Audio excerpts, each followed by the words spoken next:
Masjid paling ikonik di ibu kota. Bangunan megah yang setiap harinya didatangi 10.000 orang. Apalagi di bulan Ramadan, jamaah makin banyak.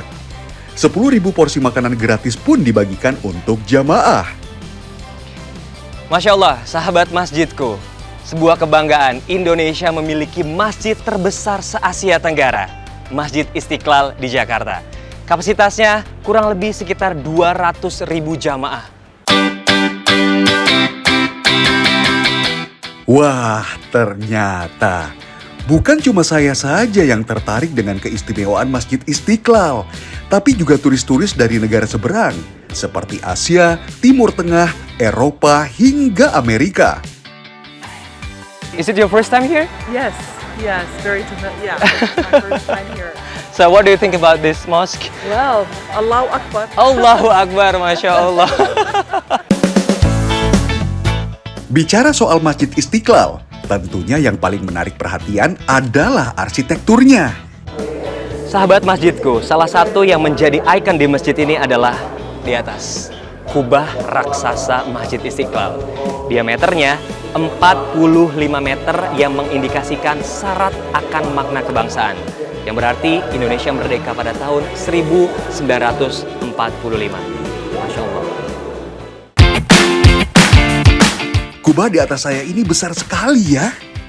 Angka 45 yang dijadikan ukuran diameternya merepresentasikan tahun kemerdekaan Indonesia. Disebut Silaban dong, karena arsiteknya bernama Frederick Silaban. Kubah ditopang oleh 12 tiang yang melambangkan 12 Rabiul Awal, tanggal kelahiran Nabi Muhammad SAW. Di tengah kubah terbentang kaligrafi indah. Tercantum lafaz basmalah, surat Al-Ikhlas, dan ayat kursi. Baca artinya itu kan simbol tauhid ya. Betul. Qul huwallahu ahad, surah Al-Ikhlas itu keesaan Tuhan. Kemudian surah ayat kursi itu kan melambangkan bahwasanya Tuhan itu tidak pernah tidur, Tuhan itu tidak ngantuk, Tuhan mengetahui segala-galanya. Makanya menarik kalau orang masuk ke lantai utama Masjid Istiqlal, Betul. dia lihat ke atas. Masjid Istiqlal bukan hanya jadi tempat ribuan umat bersujud dan berdoa, tapi juga jadi saksi awal perjalanan cinta. Di bawah kubah besar ini, akad suci menyempurnakan iman diucapkan. Dalam balutan kemegahan Istiqlal, dua hati disatukan dalam satu janji yang sakral. Sukses bikin haru dan bahagia ya. Memilih Masjid Istiqlal sebagai tempat pernikahan bukan tanpa alasan. Apalagi akad digelar di bulan Ramadan. Aku pengen tanya nih, kenapa memilih Masjid Istiqlal sebagai tempat akad? Karena emang sebagus itu sih. Sebagus itu? Iya, kayak pengen planning gitu buat nikah di situ. Kalau kamu sendiri? Fasilitasnya bagus, banyak fasilitas. Fasilitas? Sama terbesar juga di Asia Tenggara. Oke, kesan-kesannya gimana nih setelah udah akad nikah gitu, perasaannya seperti apa? Dan apalagi nih momennya bulan Ramadan. Lega. Masjid Istiqlal berdiri dengan 5 lantai yang merepresentasikan 5 waktu sholat dan 5 rukun Islam. Sebagai masjid sentral di Jakarta, setiap sudut Masjid Istiqlal dibangun dengan penuh makna. Di bagian pintu salah satunya, Masjid Istiqlal memiliki 7 buah pintu. Setiap pintu menggunakan nama Asmaul Husna. Pintu utama bernama Al-Fatah yang berarti sang pembuka. Menjadi doa agar setiap langkah yang masuk dibukakan pintu keberkahan. Ada pula pintu Al-Qudus, khusus untuk jamaah perempuan.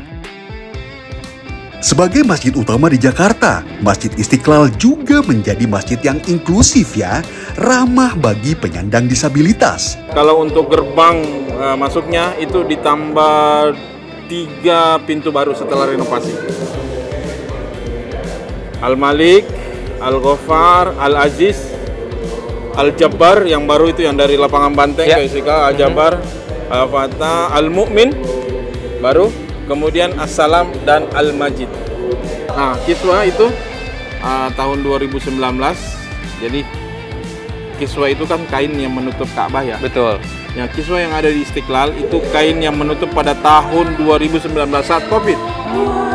Itu bagian pintunya itu diinfakkan, disedekahkan Raja Salman untuk rakyat Indonesia, dan nggak mungkin kiswah itu dibagi-bagi ke seluruh, tapi disimpan di Istiqlal untuk saudara-saudara kita yang di daerah bisa menikmati, bisa foto-foto dan lain-lain sebagainya.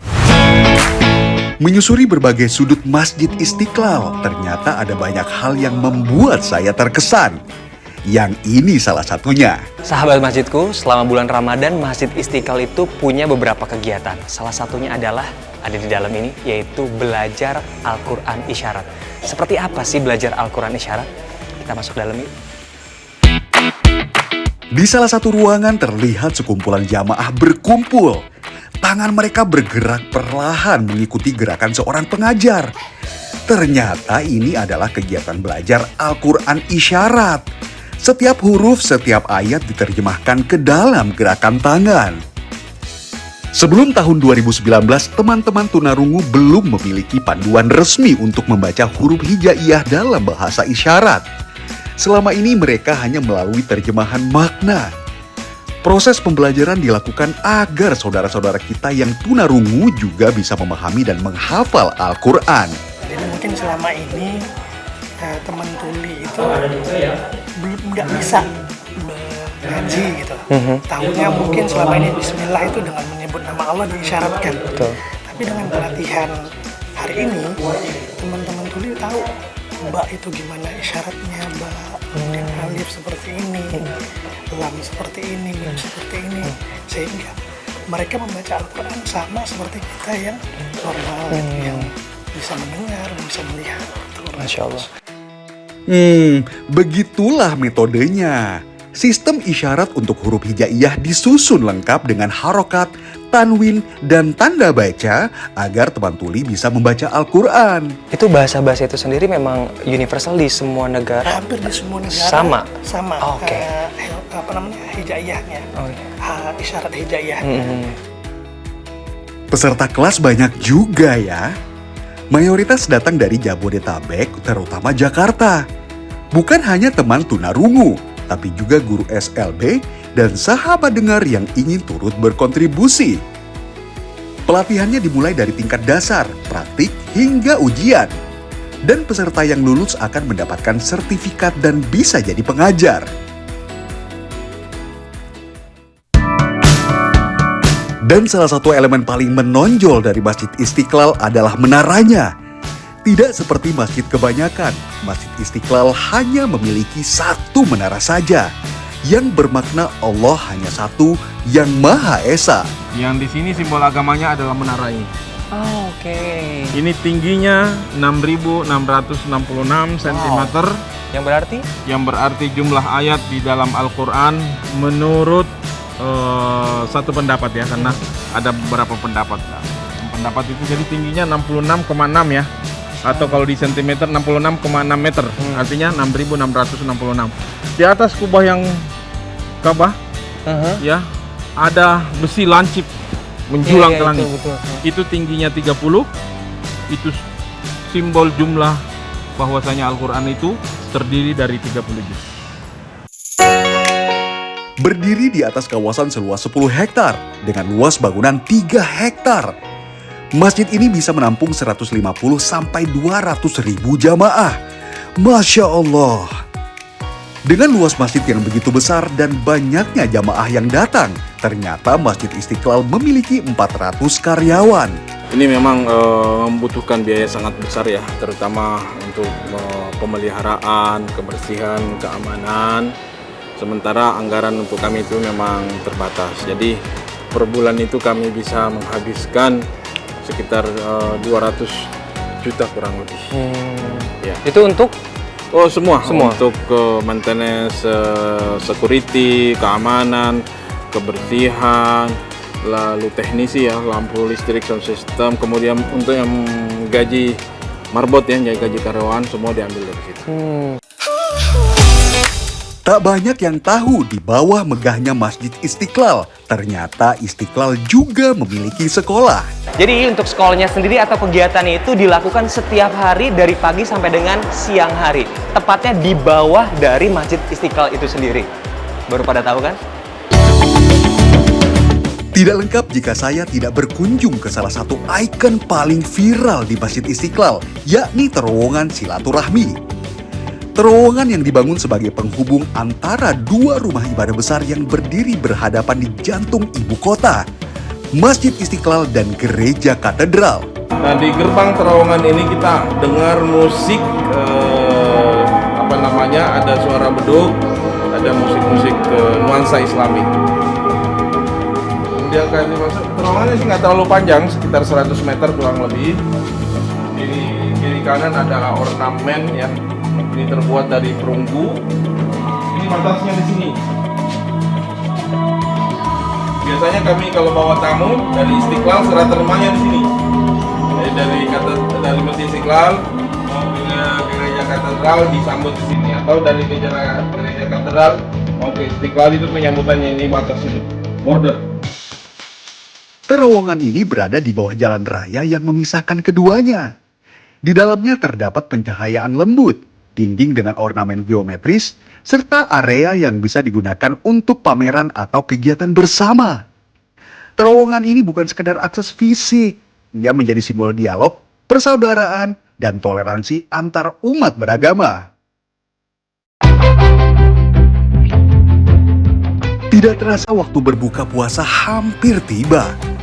Selama bulan Ramadan ada pembagian takjil gratis dari para donatur. 5.000 lebih kotak takjil siap dibagikan. Nah, sekarang udah sekitar jam 4:30. Kita mau bagi-bagi nasi kotak ini buat para jamaah yang hadir ke sini buat buka puasa. Jadi kita estafet untuk bantu.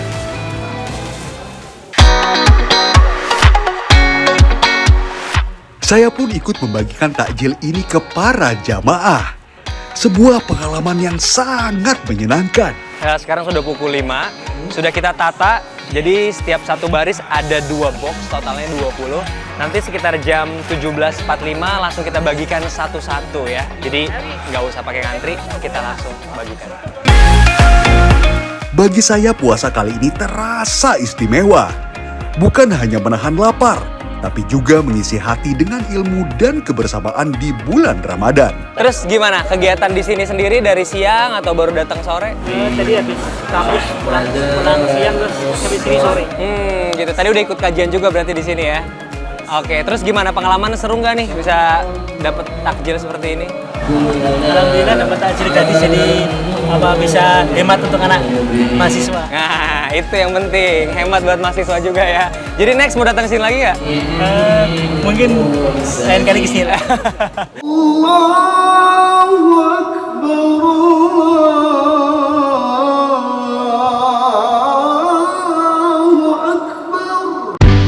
Masya Allah, usai berbuka puasa saya melangkah masuk ke dalam Masjid Istiqlal untuk sholat tarawih.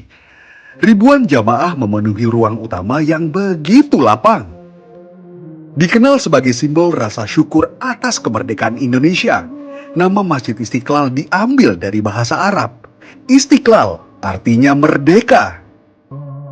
Kemegahan itu bukan sekedar untuk dilihat, tapi menjadi tanda syukur atas kemerdekaan dan kebanggaan bagi bangsa dengan penduduk muslim terbesar di dunia. Dari pagi hingga malam, dari langkah wisatawan hingga sujud ribuan jamaah, Masjid Istiqlal tak pernah kehilangan makna. Ia adalah simbol kemerdekaan, kedaulatan, dan keimanan.